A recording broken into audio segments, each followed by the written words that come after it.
What is going on, everybody? Welcome to another episode of Bearded Fireflies Wrestling Podcast.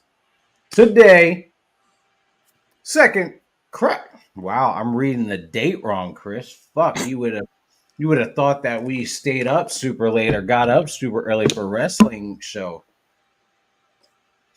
It's the 24th of February, 2024, the year of our Lord, the year of the dragon, not the American dragon.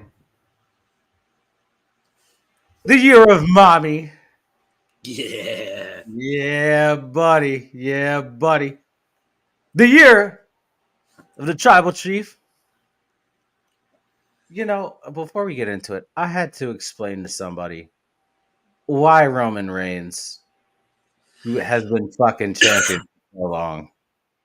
And I had to explain to this person that Roman's a fucking draw, okay? He's a G. And in all due respect, I wasn't nasty, I wasn't mean, I wasn't ugly, neither was the other person. It was actually a very respectful conversation in a group that I'm in, which I'm not used to. But I said Roman's a draw. Nobody else that he's gone up against has been a draw like he has. He puts asses in seats. When his music hits, you see the ones go up. When he says acknowledge me, you see the ones go up. I will say this, though. After he beat Cody at Mania last year, you know who's a draw just like him? Cody freaking Rhodes, man. Cody Rhodes. Cody Rhodes is a goddamn draw. But anyways, we're not going to get into that today. We're going to get into the conversation at hand. Monday Night Raw, as well as NXT, Smackdown, and the fucking forever show, Elimination Chamber from Perth, Australia. The Insomnia show. God! Sparked my insomnia. Anyways, man, I'm your host, Sean, co-host Chris. We are massive wrestling fans if you haven't watched it before. Welcome to the show. The show is dedicated to wrestling fans by wrestling fans. We try to keep it for wrestling fans by wrestling fans. We try to keep it 100. And we try to be fun. We're called the Bearded Fireflies because of our late departed one of our favorite wrestlers, Bray Wyatt. May his soul be at peace. But yeah, getting into it before we get into it, man. Chris, how was your week? So the week overall was, eventful. Obviously had a lot of personal stuff go on. That unfortunately I had conversation with you guys all about. It felt like a very long week. Yeah. But we made it. It's Saturday, I think. It's a day that ends in Y. Okay. Man, my week was all right, bro. My week was all right. I am, man. So earlier this week, my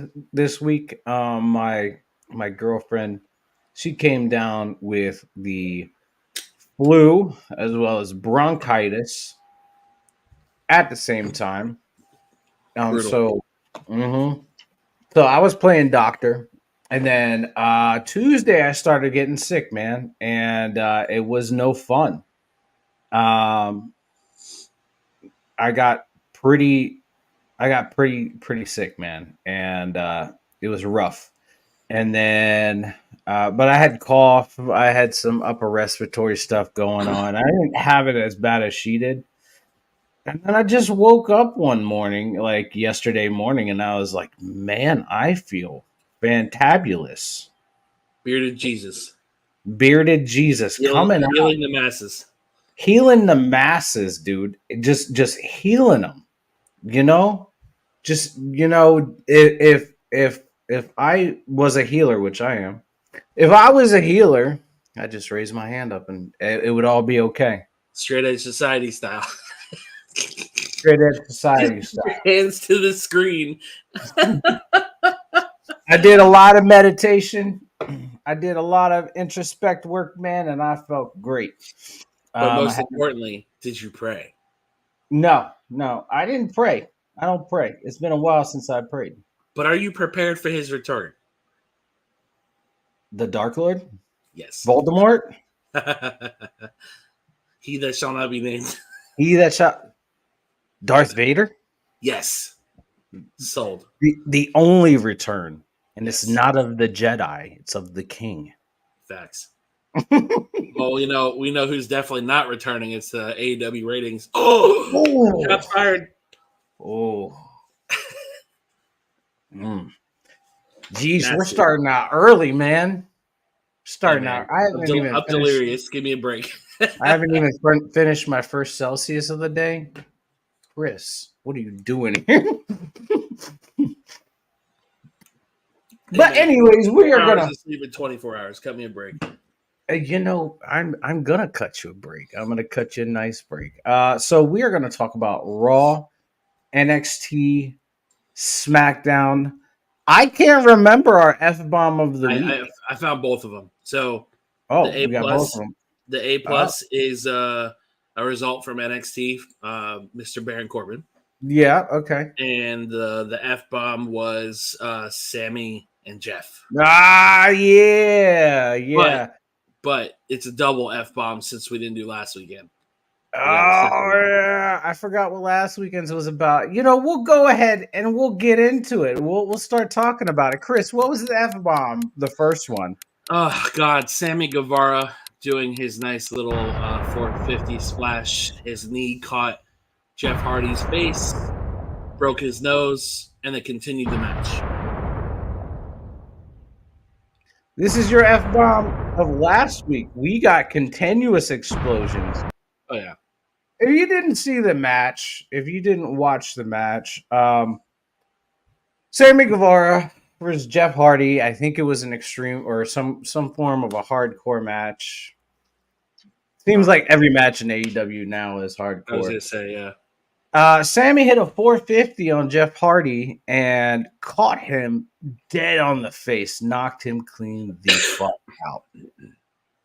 And they continued the match. Dude, instead of calling the match and saying, that's it, we have to protect our wrestlers like WWE has been doing for the past 2 years, 3 years, they kept it going. I don't remember who won the match. Quite frankly, I could give two shits who. I think Jeff won. Pretty sure Sammy won. Sammy won. Okay, it doesn't matter. The fact of the matter is that shouldn't have fucking happened. You know what I mean?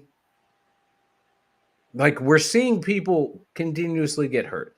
Concussions being a big one. Concussion leading to the second F-bomb. This is the second concussion that I know of that Sammy's given to somebody. One was Matt Hardy and the other one was Jeff. Yep. Dude, like at some point, AEW Tony Khan. Now I'm saying Tony Khan. Tony Khan has to take responsibility for his fucking wrestlers. He won't. He's not going to. And it's going to take something. And I'm sorry, I might get kicked off of Facebook for this or YouTube, whatever. It's going to take somebody seriously getting hurt or dying. Yep. Before Tony Khan says, okay, we have to reevaluate. And even then, I don't know if he will. Let's start with one of the worst injuries that's ever happened on his roster. Ricky Starks had his neck broken in the middle of the ring.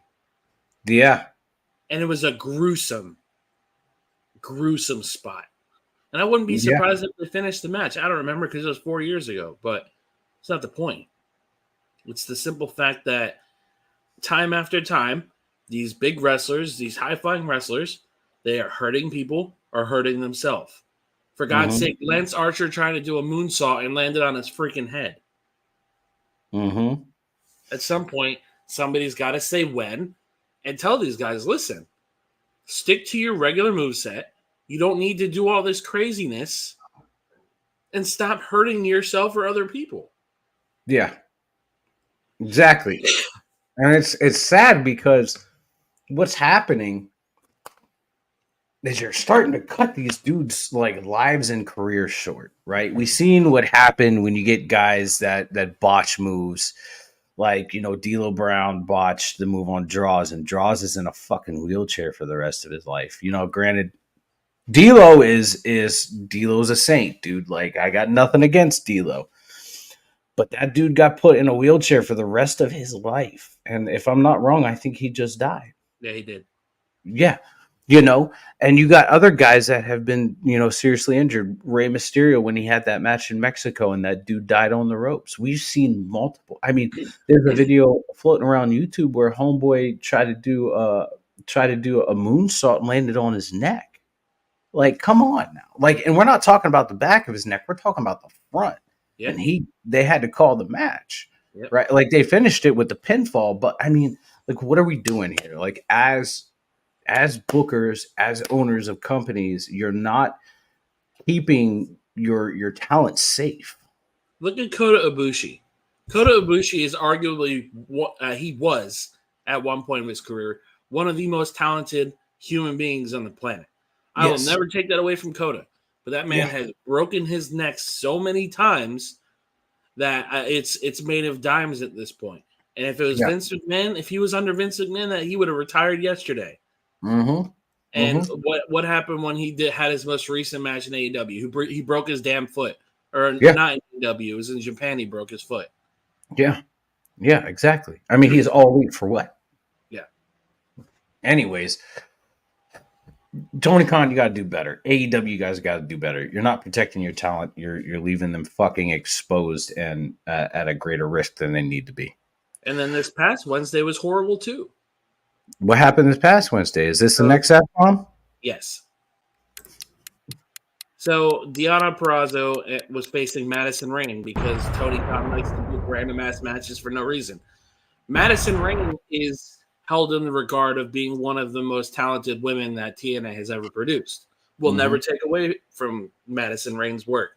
But they went to go do Deonna Purrazzo's finish, and Madison crowns herself as hard as humanly possible into the mat. And that's not even the worst part. The worst part is AEW added this new thing called Move of the Night, sponsored by TurboTax. The move of the night was Madison Rayne spiking her head into the mat in slow motion. What? And when I tell you I have never in my life been so disgusted in a company and not one person says anything about it, blows my mind. Why isn't Bully Ray talking about this? Because that's his wife. Right. No. Velvet was his wife. Oh, Velvet is his wife. Regardless, who was Madison Rayne married to? I have no idea. Fuck. I'm pretty sure they have a platform. Why in the fuck is somebody not talking about this?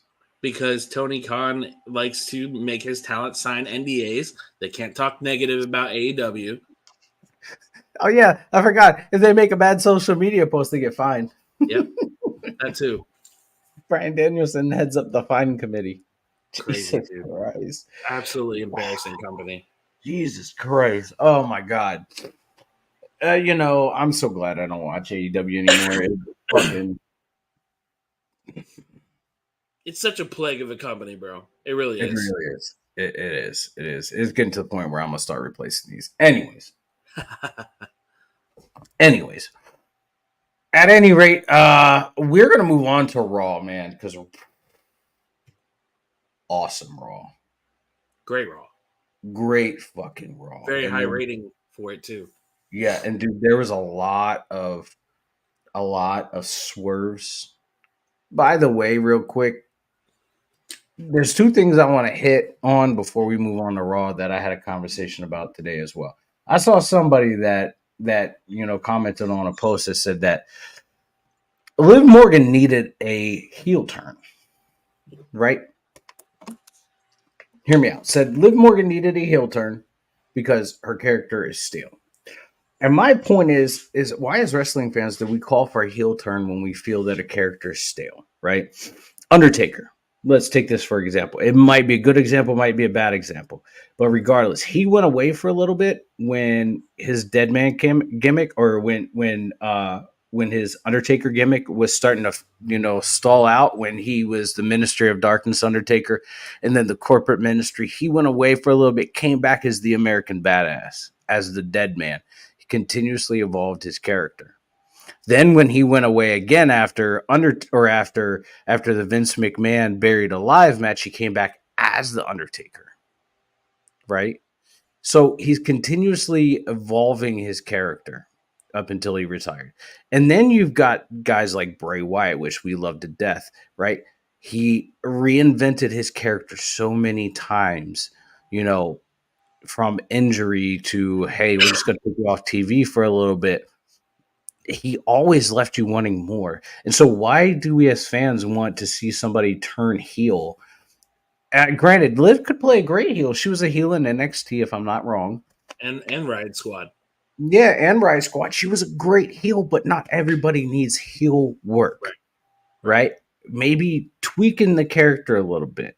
Maybe changing up the way you do something. I mean, Liv Morgan's finisher is great, but maybe tweaking that finisher, maybe adding a layer into her music, changing the costume, changing the outfit, changing the way you speak, what you do.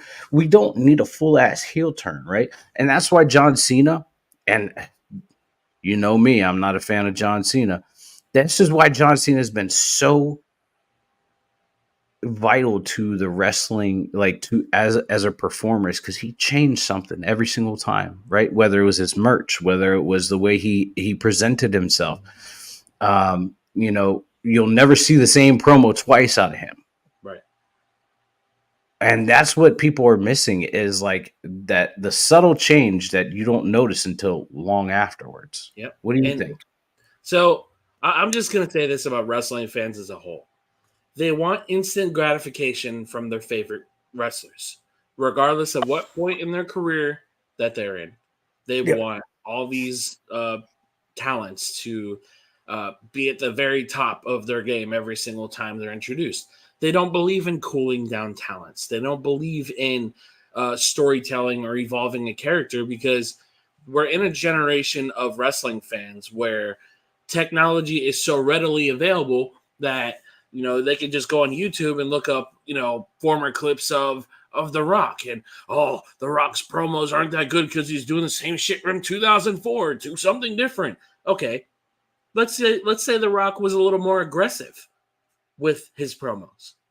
Cancel culture would have immediately been like, "Oh my God, he called this guy fat and they humiliated him in public and blah blah blah blah blah." You know what I mean? And it's just, I'm not against a Liv Morgan heel turn, but it's not needed, because Liv is widely loved by so many people. And you can have an aggressive babyface. Look at Cody. Cody has proven that you can have an aggressive babyface and still be a babyface. Yeah. I agree wholeheartedly. And the second one was Swerves, right? Not Swerve Strickland, but Swerves. Okay. That's another one. At any rate, talking about Swerves, I read in a post where somebody said, we don't get enough Swerves. In title matches, what's going to happen. Well, okay, granted, Roman's going to win. And you know why Roman's going to win? Because the person that beats him is going to be a complete fucking surprise. And that roof is going to blow off the fucking place when that happens. Right?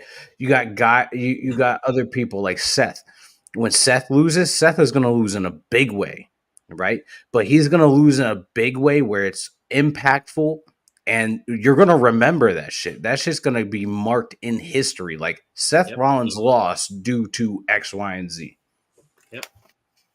Rhea's another one. So somebody brought up Rhea and said, she's held the belt for almost a year now. Yeah, rightfully so, because that is the hardest working woman on that roster. Granted, she doesn't perform in the ring a lot. She doesn't need to. She's a fucking attraction. Yep. And people are like, we know the outcome of the match. Yeah, because when they get beat, it's going to be memorable, right? And somebody said, "Oh, we'd like to see the title change hands every once in a while." Hot Why? potato, hot potato. Yeah. Right? We've seen hot potato. What happens with hot potato to the women's championship when you had Sasha and you had fucking Charlotte throwing that title back and forth, where 9 of the 10 or 9 of however many reigns Charlotte has as champion were literally either a week or a month. They were meaningless. And that's the difference between Triple H and Vince McMahon booking. Yeah. Yeah, and look, dude, I even explained it like this. I said a swerve is not already always needed. I said we have gotten swerves that people don't count as swerves. Nobody thought. I mean, people that read dirt sheets said, "Oh, Punk is coming back at Survivor Series." But for your other fans that don't read dirt sheets, that say fuck that, that was a swerve. Yep. You know, Bailey choosing Io, swerve. Right, we have gotten even earlier today when Logan Paul KO'd Randy. I didn't think that shit was gonna Bro, happen. when we talk about that show, my God, I cannot wait to break that match down because Jesus Almighty Christ. It was amazing. We have gotten swerves, but people aren't happy with the swerves that we're getting. Which, why would you not want Randy and Logan Paul? Because when Randy beats Logan, Yeah, it's gonna be fucking awesome. Anyways, I brought up the fact. I said this. I said, look, if they would have gone with the predictable swerve, where Roman inadvertently hit Solo and Solo beat the dog shit out of Roman, it would have done nothing for anybody. right. It would have buried Solo. Roman wouldn't have gotten ahead by beating Solo. Yeah. What's the point? And you know what's really funny about that too is when you mention the bloodline has been a heavy part of WWE programming since the pandemic. Yeah. And for the longest time, dating back to when they had that gigantic Madison Square Garden show, people have complained about the bloodline being on TV so much. So what happens? Triple H pulls them off of TV, lets other talent thrive, and thrive they have, and people still complain. Yeah. And that's why Twitter, Facebook, TikTok, Instagram, it's all one giant stupid repetitive echo chamber bullshit, bro. Yeah. Yeah. I would like to go back to the times before the internet was a thing You and me just both, dog. enjoy wrestling. You and me both. Enjoy what you enjoy. Don't watch what you don't watch. I mean, fuck, who cares? But the fact of the matter is, with swerves, is the swerve has to make sense and it has to benefit both parties. Yep. And it wouldn't have benefited anybody. That's why swerves don't fucking and swerve. In my opinion, a swerve is like what Triple H does, where he puts the trademark logo at the end of the show, and then after the show, Brilliant. after it, something happens, dude. And those are the best moments, man. Gargano and Ciampa, fucking Bray returning, Punk returning, all memorable. Anyways, there's a few swerves on Raw that we're gonna get to. Anyways, let's start out, man. Right off the bat, we had Cody and Drew. What a fucking banger. Tore the house down. God, they beat the dog shit out of each other. Yep. Cody focused on the leg. I can't remember what Drew focused on, the midsection, maybe? Probably. Or the head. But it was getting to a point where Cody was about to hit crossroads. Jimmy came out. Cody got rid of Jimmy. Grabbed fucking Drew for the crossroads. Who's there? Solo! Who's there? My dogs are barking because I banged on the desk. Solo's there. Hits him with the spike. Deja vu. Deja vu again. And then you see Drew like, what do I do? He's conflicted. I love the little details. I love it. You have to pay attention. He's conflicted. He's like, do I go after the bloodline? Do I go after Cody? He ended up pinning Cody. Yep. Dude, he hit Cody with a Claymore I haven't seen out of anybody since Cedric Alexander. Sold Dude, the shit he. out of it. Mm-hmm. And then he pinned Cody. Beautiful. Beautiful. Great fucking match. Next, we had the Elimination Chamber qualifying battle royal. I don't even remember who the fuck won it. Oh, there nobody Raquel. won it. Oh yeah, Raquel won. Sorry, yeah, Raquel won. Raquel ended up in it. It We was in all won. between. We all won. It was Respect. Raquel. Yeah, yeah. There was cheek everywhere. It was Raquel, Shayna, Shani B, Meechin, Alba Fires, Lena Vega, and Zoe Stark. Honestly, I would have taken out Zelina and put in, and this is just me brainstorming here. I would have, but then again, you don't want to you don't want to push Raquel out, and you don't want to push this other person. So Zelina kind of fits in there. But, me thinking now, at the moment, I was like, why'd they put Zelina in there? They should have put the obvious, and that would have been, um, Jade Cargill. But you don't want her first, like, big match. You don't want Jade's first match to Really bad be, luck. yeah. You don't want her to lose in her first match. Right. And Um, that's the thing, man. Like I feel wrestling fans sometimes get caught up in their own fantasy booking. Sometimes I know I'm guilty of it sometimes. And I mean, look at talents like Jade. Last time she was in a ring was the Royal Rumble, yeah. and the pop she got was ridiculous. Yeah. Now, with that being said, if they would have had her debut in the chamber, Yeah. she would have been forced to have to win that match because anybody who's pinning her would be a Mm-hmm. bad look on Triple H. Mm-hmm. And Yeah. that's the biggest difference between Triple H and Vince. Vince would have put Jade in that battle royal, had her probably throw out everybody there and not Mm-hmm. think twice about it. Mm-hmm.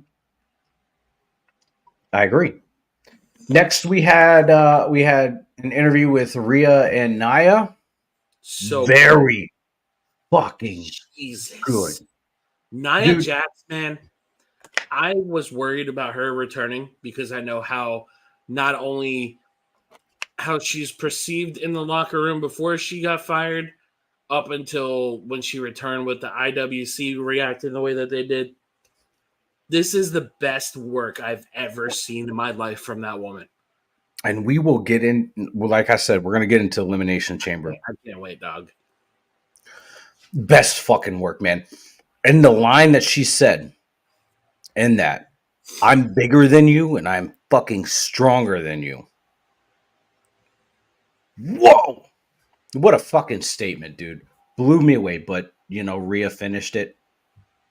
It was great. Great. I can't complain. Next we had R-Truth and the Miz and DIY against the Judgment Day. Another good match, dude. In my opinion, that match showed just how great R-Truth still is. Yeah. Or how fucking phenomenal he is. Unfortunately, Judgment Day picked up the win. I really think that Judgment Day is going to lose the titles to Truth and Miz at Mania. I think that might be. I wouldn't be opposed to that. I think it'd be pretty dope. I think R-Truth was very much needed to be pushed out of the Judgment Day for the simple fact that you're trying to present a dominant heel faction. Yeah. All 5 members who have been phenomenal since forming. Mm-hmm. I just the comedy stuff I don't mind, man, but it's like there's a time and place for everything. And as much as I love R-Truth, I don't think R-Truth and the Judgment Day it's okay for a couple weeks, but not a permanent thing. I agree. Next, we seen something that we have never seen before. And, we always see celebrities getting featured, athletes getting featured in the crowd. They handed the mic over to UFC star Michael Chandler. And he cut this promo. And I was like, I'm for it. Let's keep doing it. He called out Conor McGregor. Now, whatever capacity that looks like, if that's in a WWE ring, if they keep it to UFC, I'm fine with it. Whatever. But I want more of that. Give me more of that because they're working under the TKO umbrella. We've seen who did we see over at UFC? We saw Bianca Montez and I can't fucking remember who Yeah. sitting in the crowd. You know, so there's a lot of cross branding happening right now. It's good for everybody. What do you feel? I love that TKO is basically flexing the fact that they have both companies the way that they do. Mm-hmm.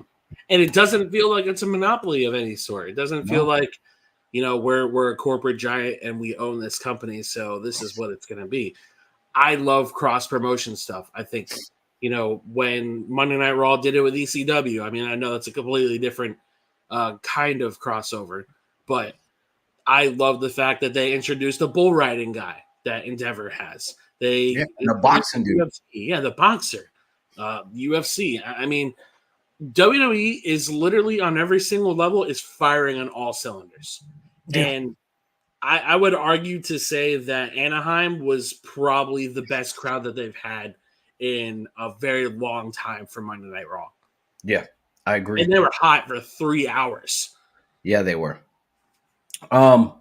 Next, we had a promo from Becky Lynch, her standard promo of I have to win, I have to prove myself. Then we had all the competitors for the Money in the Bank come out. They all stood in the ring as to why they deserve to, be in that spot, in that main event spot. And then they all attacked Tiffany Stratton. Can we point out the fact that Tiffany Stratton beat the brakes off of fucking Liv? Woo, she did. Crazy. Yeah, she beat the dog shit out of her. Yeah. But, and here's the cool thing about this is they brought Nia Jax into it. Nia Jax wrecked everybody, right? So good. And this is why I liked it, is because they made you think that there was a potential that Nia could win. I'm not going to spoil it because we're going to talk about it here a little bit later on. But Nia fucking dominated everybody, just like she always has. Great segment. Next, we had Chad Gable versus Ivar. And you and I have, for the past consecutive weeks, have talked about how good Ivar is. Yep. And how fucking phenomenal Chad Gable is. And if I'm not wrong, Chad Gable just won Most Underrated Wrestler by the Wrestling Observer. I think so. Dude, this fucking match was amazing. And dare I say it was match of the night. Yeah. I truly think Chad Gable is everything that we wanted in a wrestler, and as an entertainer, he reminds me of Kurt Angle a lot. Oh, yeah. And I hate doing the comparison stuff, but he reminds me so much of a young Kurt Angle, and you just see that man thrive so heavy. And I love it. Dude, and he made Ivar tap. Yeah. I haven't seen Ivar tap ever. That was awesome. Yep. Next in the main event, which I was like, why is this the main event? But there's a reason why, and it was beautiful. It was Gunther versus Jey Uso for the U.S. title. Or, sorry, for the Intercontinental Championship. Dude, and I'm going to say, dude, Gunther beat the dog shit out of Jey. Dog shit. Beat him. Jey brought it too, man. Jey did a great job against Gunther. Jey brought it. Jey brought it, yeah. And there was a point in time where I was like, they're gonna run the title on Jey. Yep. Right? And just when you fucking thought it was gonna be over, because he went for the pin, the bell rings. And they flashed the camera over, and there's a hooded figure, and it was Jey. Jey never left the building. Jey came in and attacked, Jimmy. Jimmy never left the building, and Jimmy came in and attacked Jey. Beat the brace off of Jey, too. Beat the fucking shit out of him. Hit him with 2 splashes, a few super kicks. It was great. This is going to set up for the WrestleMania match that they wanted. And they waited till the perfect opportunity to do it, too. Yep. It was Yep. great. I think Um, they should open either night one or night two, whichever one Roman is on. If he's not on both, I would love to see them do what they did at the Rumble. Have the yeah. brothers kick off WrestleMania. I think that would be phenomenal. Oh yeah, absolutely. And I think one of the biggest takeaways from the whole scenario, that whole match, was Matt Pat McAfee dancing to Jey Uso song, and then Gunther fucking giving him a stare, and he just Bro, stop, love it. froze. But here's the thing, man. What's next for Gunther? Right? Does he put it up again? Does he put it up in a ladder match? I'd love to see a ladder match at Mania. We haven't seen one in a long time. So my thing with Gunther, if his style wasn't so specific, I wouldn't be against a ladder match. Yeah. But like, he's so damn good in that ring, bro. I don't want to see him do like unnecessary bullshit ladder spots Yeah. just for a pop. You know what I mean? Yeah. I've also heard that there's rumors that Sheamus is cleared to come back. Dude, So if Sheamus comes back and takes that title off of Gunther, I will be so happy. I love Gunther. I fully support him. I would not be mad because that would make Sheamus a Triple Crown champion, Yep. right? And he would get his Grand retribution from getting pinned last year. Right. Grand Slam champion, actually. Grand Slam. Yeah, sorry, not Triple Crown. Grand That's Slam. okay. Yeah, dude, he would get his retribution from getting pinned last year at Mania, right? It would be great. Now, what version of Sheamus do you want back? Do you want him as the Celtic Warrior, where he come out with the fucking stand tall hair, the mohawk, the bar? I would love to see the bar Sheamus come out. The bar Sheamus is phenomenal, bro. I love the Brawling Brutes version of Sheamus too. I love the old style Irish bar brawler type stuff. I don't know, man. I don't think there's a wrong answer, especially with Triple H behind the helm. I think whatever version of Sheamus we get back, I think is be very special. Absolutely, absolutely. So overall, man, looking at Raw, Raw was an absolute W. One of the best shows they've had, like Yes, beginning to end. yes, Like, solid, solid. like Show. Triple H put that 3-hour complaint to bed. Yeah, yeah. I don't think I've seen anybody complaining about Raw. It was great, man. I didn't find myself like dozing off at any point. I was fully entertained. So next we'll go on to NXT, and if you haven't watched this before, if you guys are watching later, I'm not a regular at NXT. Chris is. Chris is the aficionado when it comes to NXT. So Chris, take it away. So let's talk about the first A plus of the podcast, and the A plus. The A plus moment is Baron Corbin and Braun Breaker winning the tag team titles. I never in a million years thought that they would give Baron Corbin a title ever again. Vince buried that man beyond anything. And for those of you who haven't followed Baron's career since he debuted, he started off with a rocket on his back. He was one of the hottest guys, no homo, to come out of NXT. Yep. And he was meant to do great things. And the problem is they had a concussion doctor come in. I guess WWE talk about concussions and whatnot. And for those of you who don't know, he used to be in the NFL. Yeah. Well, Corbin decided to have an opinion about the concussion protocols and stuff. Vince didn't like that. So he had him squander the U.S. title and squander the Money in the Bank briefcase. And he hasn't had a title since he had the United States Championship. And that was 7 years ago. They punished him. They punished him. They buried him. They made him play ass clown for the next 7 years. Yep. Many people would say the bum-ass Corbin was some of his best work, but there was no payoff. No. And that's what people need to understand when it comes to Baron is he will do anything the company tells him to do. He loves his job. And for those of you who don't believe that statement, listen to his interviews. especially the one he just did with Sam Wrestling. Yeah. One of the best interviews I've ever heard. And Corbin is so smart, man. Everything he does has purpose. Every character he has done has been because he loves that company. He's supporting his family, and he's not going to say no to a place that he loves to work at. Yeah. Going to NXT, I had the highest of hopes that they were going to put the NXT title on him because I think Corbin is one of the best workers in the company, bar none. And when they paired him with Braun Breaker and they started doing the Wolf Dog segments, man, I'm like, this is going to be something special. They won the Dusty Cup, which was a gigantic W for them, and they won the tag team titles immediately. Yeah. Now, I'm not one for hotshot booking, but when it's two guys that are very deserving of said hotshot booking, Baron Corbin deserves the freaking world, man. And Braun Breaker, they made me a fan of his again. Yeah. So that was the A+ moment of the week. And going into the NXT show, it was pre-taped again. I'm not really sure why this week was pre-taped. Maybe it's because talent was traveling is the only thing that I can think of. Yeah.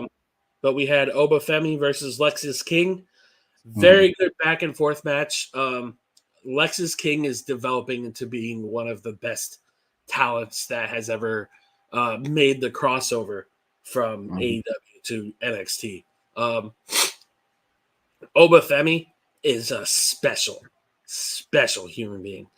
And I highly recommend anybody who likes NXT to watch Oba Femi closely.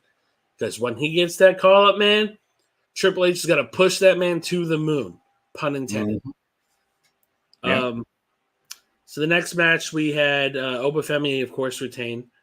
The Wolf Dogs came out to celebrate. And out comes Axiom and Nathan Frazier. And so did Chase U, setting up a match between Chase U and Axiom and Nathan Frazier. Great segment, great little promo segment. Second match was Roxanne Perez against Ren Sinclair. For those of you who don't know who Ren Sinclair is, she was a former AEW talent who decided to trash Bianca Belair for quote-unquote having real hair. Or more real hair than Bianca did for whatever reason. I'm convinced that there's a contract in AEW talent to shit on WWE. I unless somebody can show me otherwise, you can't convince me that there's not. Yeah. Great match. Roxanne Perez won. I love that she is incorporating a submission into her ring work because, again, I think Roxanne is another very special NXT talent. Whenever she gets the call up, I can't wait because she's going to be special on the main roster. She reminds me a lot of AJ Lee. The third match was Brooks Jensen versus Josh Briggs, former tag team partners. Brooks Jensen is basically heartbroken that they split the tag team up and all three went solo to, pursue further ventures. Josh Briggs won this match, but they both beat the holy shit out of each other. Josh Briggs reminds me a lot of Bradshaw. He's very hard hitting. His clothesline is disgusting.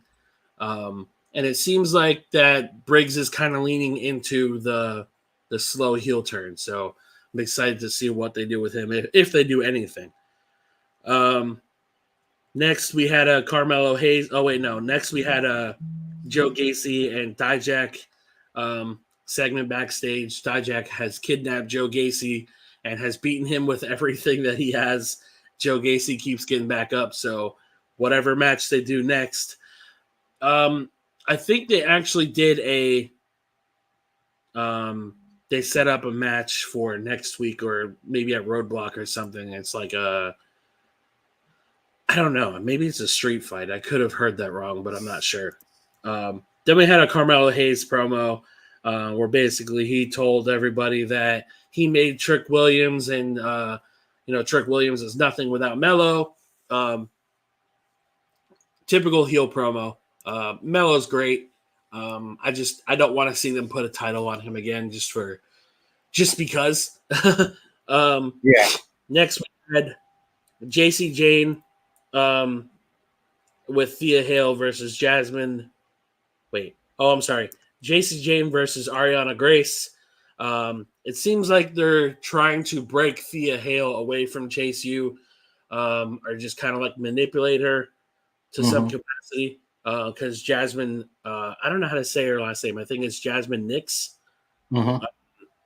She basically helped JC Jane win that match.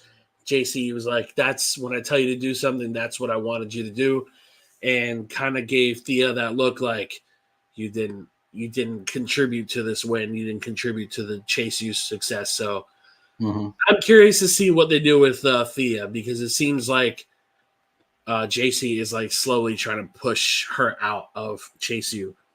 Mm-hmm. Um, Next, we had a segment with the family backstage. We had the fifth match, Axiom and Nathan Frazier against Chase U's Riley Osborne and Duke Hudson. Or I'm sorry, not Duke Hudson, Andre Chase. Mm-hmm. And it was a great back and forth match. I thought they were going to have Axiom and Nathan Frazier win, but Chase U won for whatever reason. And they're going to have a tag team title match against Baron Corbin and Braun Breaker. And assuming because Braun Breaker is called up to SmackDown now, I mean, I would assume they're going to drop the titles because I'm not really sure of the direction there. Yeah. Wow.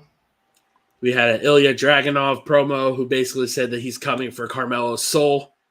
We get a face to face next week. I can't wait for that. We had another match, Kalani Jordan against Lash Legend. For those of you who have not followed Lash Legend, Sean found out firsthand how good Lash Legend is. And Mm-hmm. she has progressively gotten a lot better over the last year. Um, Her and Kalani tore the house down. Then we had the seventh match, which was Lyra Valkyria versus Shotzi. Shotzi unfortunately blew out her knee, tore her ACL. So Ava Rain had to come out and damage control, no pun intended. Had Last Legend come out there and give Lyra a match. Great match between the two. Um, and yeah, that was the end of the show. They ended the show with Lyra Valkyria retaining, and we get to see what happens this coming week. That's yeah. So NXT sounded really, really good.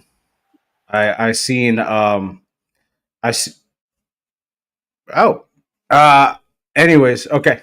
Chris is taking off. Anyways, not taking off. He's got a call. Anyways, NXT sounded great. I heard or read about the thing with Baron Corbin and Braun Breaker, and that's pretty awesome. So we're gonna move on to SmackDown. SmackDown was pre-taped this week due to the fact that Sorry they're about that. flying over to Perth. No, you're good. Um,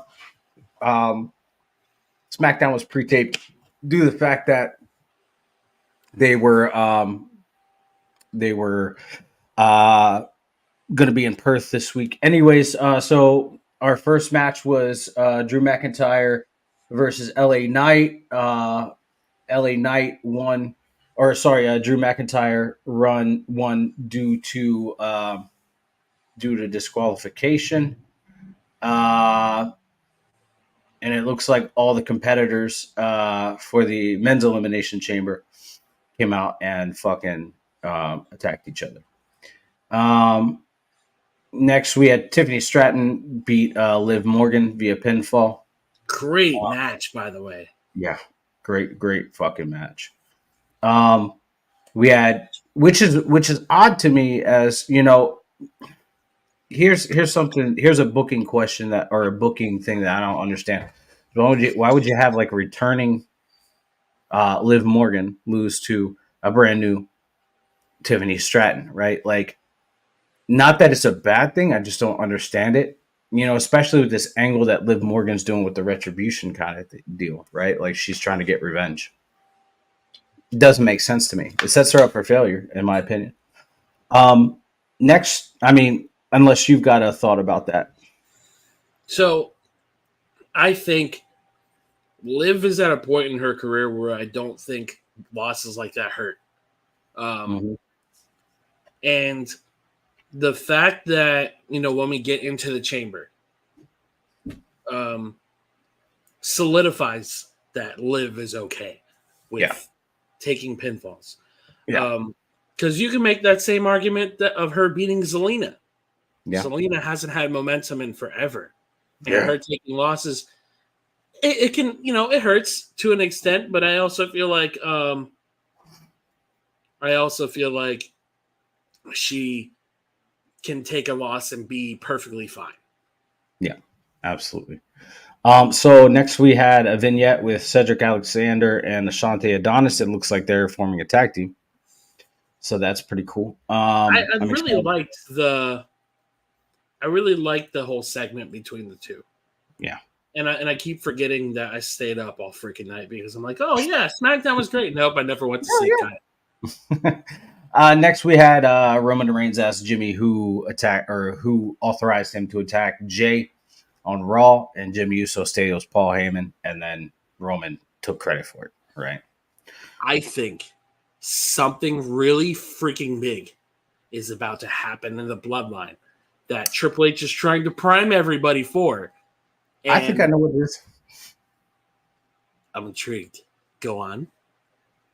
Do you want to talk about my speculation after Elimination Chamber right now? Because I can do it either way. All right, let's go after the Elimination Chamber. Okay. All right. I think you're right. Oh my god, I think it's gonna be a bumpy ass road to WrestleMania, dog. It's not going to be a bumpy. It's going to be a bumpy ass road after WrestleMania because it's about to go the fuck down. Like a sweet muffin. Yeah, sweet lovin'. Anyways, next we had Braun Breaker beat Dante Chin after hitting the spear. I mean, naturally so.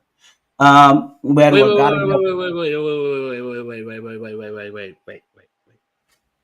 Okay. I just want to say, I really love the fact that he's bringing NXT guys to help enhance other talent that are already main event ready. Dante Chen is arguably one of the most underrated NXT guys. If you ever have time in your day, Sean, you have like a quick 30, 45 minutes, whatever. Go watch his work in NXT Level Up. You will not regret it because Dante Chen is phenomenal at what he does. I will and check Braun that out. Breaker, man, that spear is terrifying. Cool. He might have the most dangerous spear I've ever seen. Like, so I have a question to that. Okay. Does he keep that spear going when he's in the main event? And the only reason I ask is because how long until he hurts himself because of how hard he hits people? I think he knows how to sell it to make it look good. The only reason I ask is remember he hit those ropes so hard that the ropes snapped back and hit him in the face. Yeah. That could have been a lot worse than it was. Yeah. We'll see. I think he should keep it, to be honest, but I think he should tone it down just a little bit. Next, we had Legado del Fantasma attack LWO, Joaquin Wilde and Cruz del Toro backstage. We had Tyler Bate and Pete Dunne beat JD McDonough and Dominic Mysterio. Bro. Jesus Christ. Can we just talk about how incredibly underrated JD McDonough is as a competitor? Mm-hmm. Because and Dom. Dom is phenomenal. But we literally got a NXT Black and Gold match. Yeah. And obviously you've heard my opinion on Black and Gold. I hated it. Mm-hmm. But Pete Dunne and Tyler Bate are two of my favorite Black and Gold guys. Yeah. Phenomenal. Kevin Owens shit talked Logan Paul, Austin Theory, and Grayson Waller backstage. Next segment we got an injury to Dakota Kai. Don't forget that what happened with that KO Logan Paul, Austin Theory, and Grayson Waller segment though. Paul Heyman said the tribal chief wants to speak to Grayson. Yeah. Something's up. Next we had Dakota Kai being escorted. She said that Damage Control attacked her. like I said last week, I don't think she's necessarily on Bailey's side here. Next, we had Authors of Pain defeat the Street Profits. Good to see them back. So good of a match, bro. And I'm telling you right now, if Judgment Day doesn't lose at Mania, I would love to see AOP take those titles. Yeah. Because Yeah. I don't know if you watched Black and Gold at all, man, but Authors in Pain were fucking great. Love Authors of Pain, dude. Love them. Dude, phenomenal. That Super Collider. Having them with Cross is just the cherry on top. Yeah, absolutely. So next, I pulled up graphics for this, but next we had Elimination Chamber from Perth, Australia, this morning at 5:00 our time. Now I'm full frontal.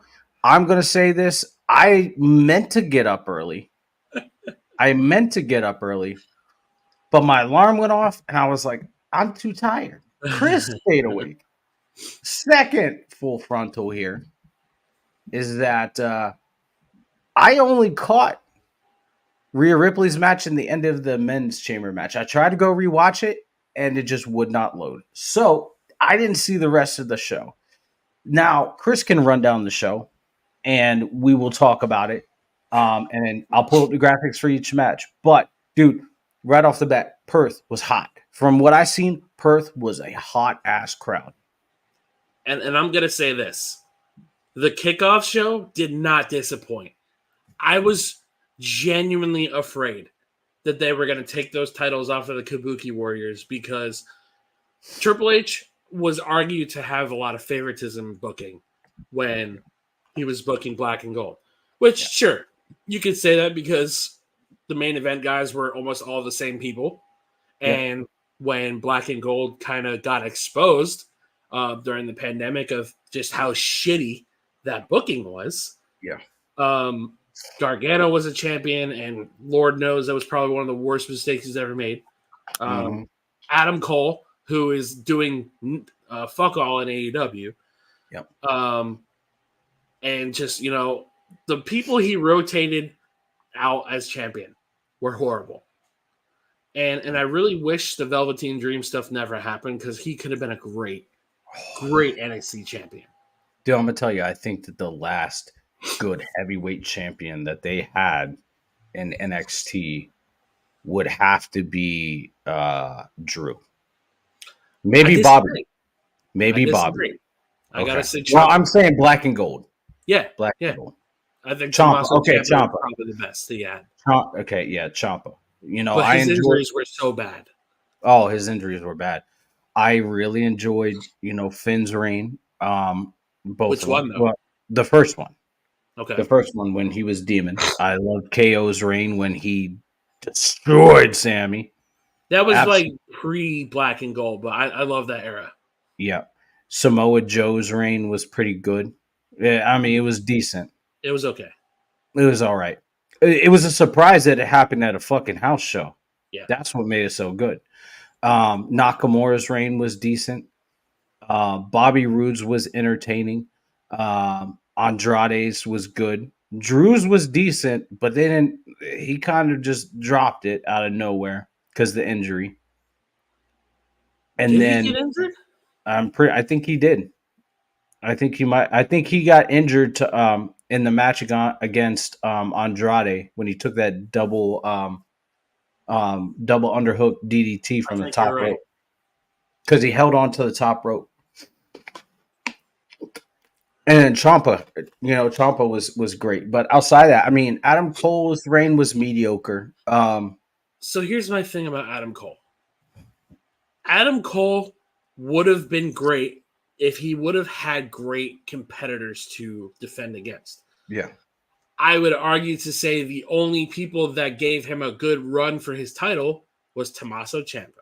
Yeah. Not that Gargano is not good. I love Gargano as a human being, and I think he's a great talent.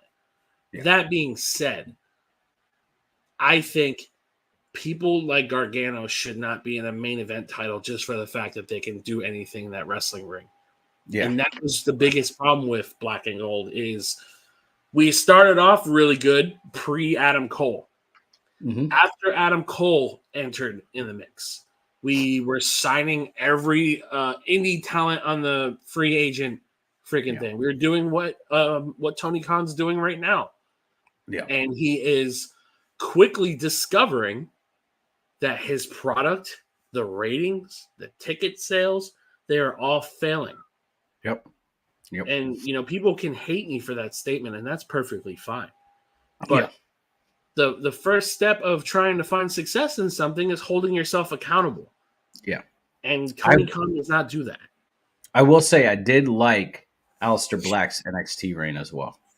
Here's my thing about Aleister Black. He had a great entrance. He has a great look. He's a great worker. However, he is a victim of his own ability to work in that ring. There's nothing wrong with workhorse talent. But if that's all you can do, doing promos about something that nobody can understand because they're either too complicated or nobody cares, you're not going to bring in ratings or people to give a shit. That's why Vince got rid of him. Yeah, and that's the thing is like his promos were good for people that understood it, the complex minds like you and I. But for your casual fan, it didn't translate well. Right. And so, when he got to the main roster, it was like deflation, right? Like he could have had so many great, matches. He had great matches with AJ. He had great matches. I don't know if he went against Finn. I don't remember if he ever did, but him versus Demon would have been great. Him versus The Fiend would have been great because they run along the same character, right? There's a lot of storytelling you can play in there. Even like he could recruit Aleister Black, right? It just never translated well, and it didn't work out. But anyways, we're moving on, to Elimination Chamber, and you mentioned, and I pulled up the graphic for the pre-show match. It was Indy Hartwell and Candice LeRae against the Kabuki Warriors. Man, tell us about that match. So that crowd was on fire for that match, bro. And honestly, again, back to the favoritism thing. I thought Indy and Candice were going to win. Yeah. I asked my friend this question last night or this morning when we were watching it. I said, I'm curious to know if Triple H tells some of these talents to work conservative and work slower than you would usually do in order to get ready for this pay-per-view and be able to be 100%. Candice and Indy look the best they have looked since they debuted on the main roster. Wow. And that's saying something for two women that are trashed on a daily basis. I think Indy and Candice had their best match on the main roster. The Kabuki Warriors retained, and it was a fantastic kickoff show match. Awesome.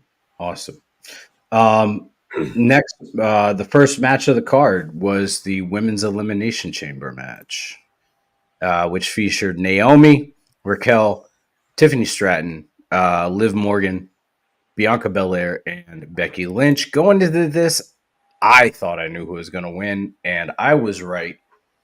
Chris, did you think the same thing? Yep. I think the second that we got Becky and Rhea face-to-face, that was the money match. That was the match that needed to happen. If Liv would have won, I wouldn't have been mad because I think the world of Liv, and I think she's incredible, but she just returned. There's absolutely no reason to have her win that match off of just debuting. That's like if Tiffany would have won that match. Yeah. Love Tiffany, but her versus Rhea, not yet. No. You got to hold off on that. And it was probably one of the best women's chambers matches I think they've ever had. Yeah. Very, very good match. Awesome. Next was Judgment Day against I don't even remember what their name is, what their new Like tag team. New Catch Republic, I think. Yeah, New Catch Republic. Tell us about that match. So when the name was announced, I was just kind of like, okay, this could either be really good or it could be really bad. All four guys knocked it out of the freaking park, man. Just like we were saying about Friday. Tyler and Pete worked so good together, and Dominic being involved and getting his ass knocked out and shit. When they came in and made their entrance, Dominic ripped the microphone away from Mike Rome to try and announce Judgment Day. 40,000 plus or 50,000 plus, whatever the official number was, were booing Dominic Mysterio collectively. You couldn't hear a word that man was saying in a freaking stadium. Jesus. And people want to tell me that's piped in, dog? No. You're a psychopath if you think that. Yeah. And I love that Judgment Day steps up when they need to.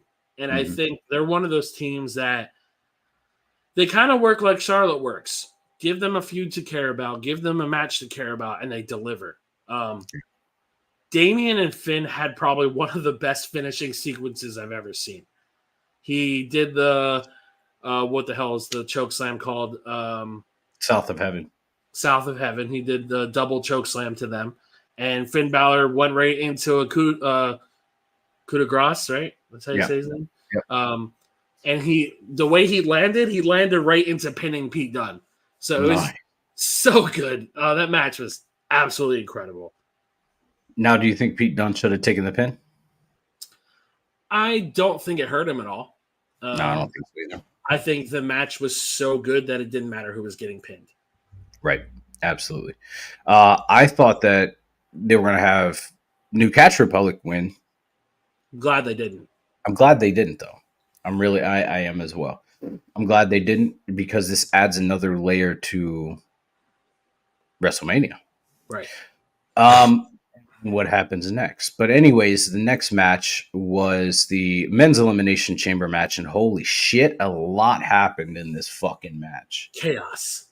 God, chaos, bro. Let's just start with Bobby Lashley. Bobby Lashley speared Logan Paul through a freaking chamber wall. Yeah. And he put KO through the other wall. Bobby was on fire. Yeah. And dude, I don't remember who pinned him. I think oh, that's right. It was Drew. Drew pinned him. 2 Claymores. Dude, let's also talk about fucking AJ coming beating the dog shit out of LA Knight. Right? So full fucking heel. Yeah. Yeah. Full heel. Just brutal, man. And the swerve of the night happened when, dude, I didn't see that RKO coming out, right? Like to Logan. Logan grabbed the fucking nut. You know what? This production team is so freaking on point. Let's start with the stadium shot when the sun was going down. Yeah. Let's start how absolutely incredible those stadium shots were. Yeah. And then moving into the chamber, Logan Paul was getting ready to knock who was it? KO? Yep. He was he was about to knock Drew out. Right. And then here comes an RKO. Literally out of nowhere. Off camera. The best possible spots. Fucking fluid. And on top of that, dude, Randy sold the shit out of that back injury, bro. Yep. Like, my God. I thought he was hurt. I thought he was too. And so, Randy eliminated Logan, and Randy went for an RKO, and Logan fucking second RKO. But let's talk about that spot really quick. Him and Drew tore the house down for however many minutes it was. It wasn't very long. No. You just see Randy getting ready for an RKO, and here comes Logan, completely off camera, knocks Randy to clear the fuck out. Bro, he crumbled. He did like a... Bro, he turned into one of those AT-ATs from Star Wars. Yeah. Dude, straight up crumbled. Yeah. Straight up crumbled. And like... Dude, and even that spot, like that spot before the brass knuckles part, where Drew was setting up for the Claymore and he counted down and he went to run and Randy just crumbled on the mat because of his back.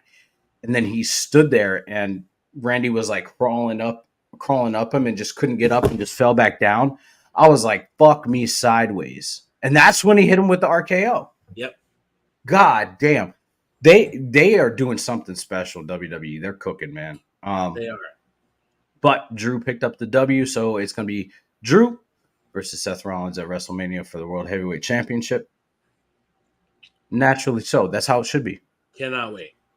Can't wait. and it also sets up for Logan versus Randy at WrestleMania. That's gonna be a fucking banger too.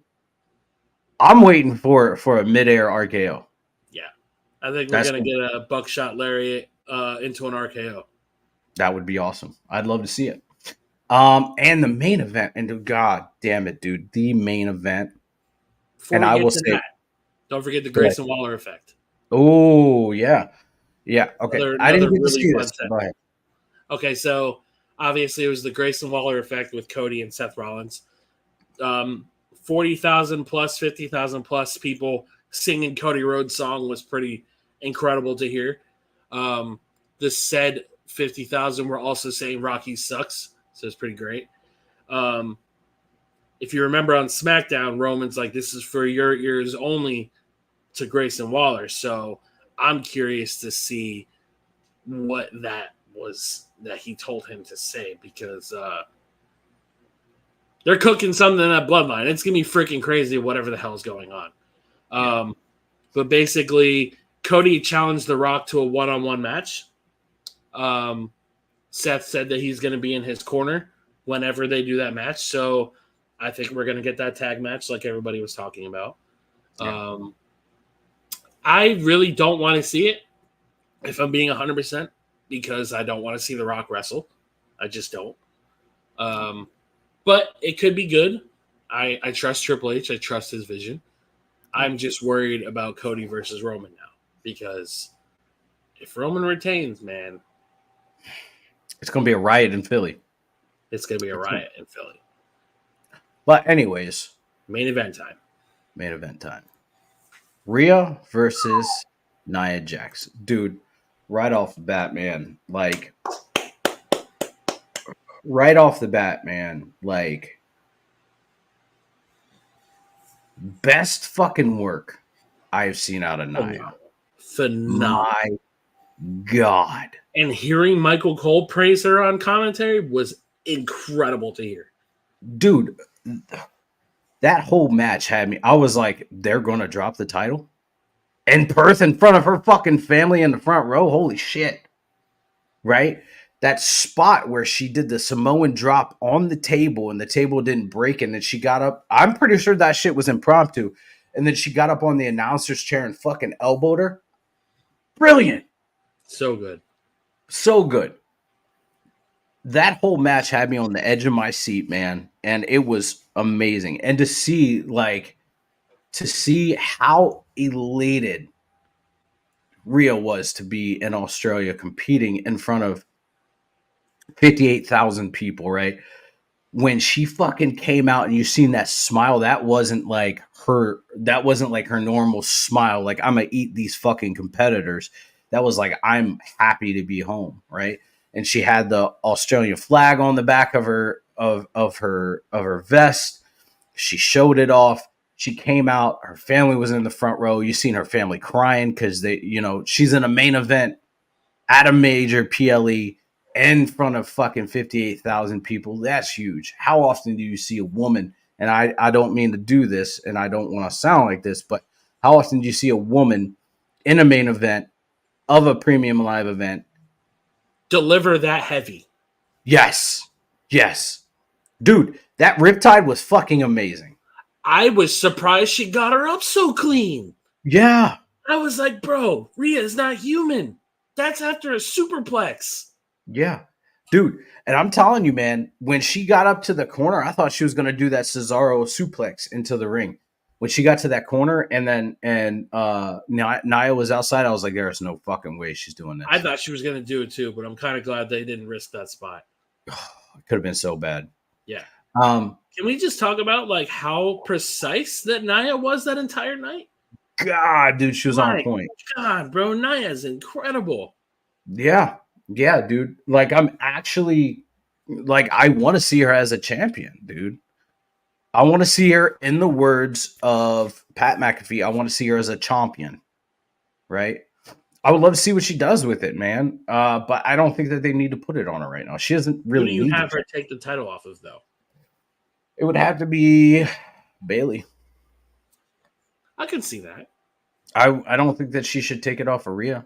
I agree. I don't. Dude, I honestly don't think I don't. If Becky doesn't take it off of Rhea, I don't know who the fuck they'll take it off of her. So my Liv? thoughts on the Becky Rhea match is: do you have Becky take the title off for her? Because I'm still really on the fence with that. Because as much as I love Becky, I don't want to see Rhea drop it to Becky because No. I know how the reaction is going to be. Yeah. Twitter is going to have a fucking meltdown about it. And I just feel that Becky is way too obvious of a, title drop. Dude, it would have to be somebody that's unexpected like that, and that's what I was saying at the beginning of the show. Is like who she loses to, who Rhea loses to, has to be unexpected, right? Yeah. A Liv Morgan, a cash in, right? Like I would like to see somebody if Liv Morgan like wins Money in the Bank and she cashes in on Rhea after a match, right? Like a hard fought match. I'd be okay with it, right? I mean, Liv won Money in the Bank last year and cashed in against 2 years ago against Ronda Rousey, and that's okay.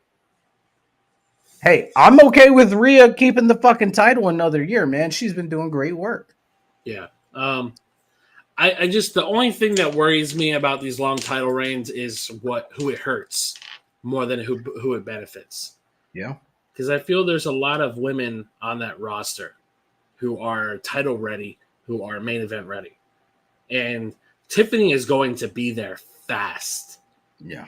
And she proved that in that chamber, dog. Like, she is arguably the best talent they have on that SmackDown roster. Bar none. Here's the thing. Do you hot shot her to the title or do you cook? Slow burn. Slow burn.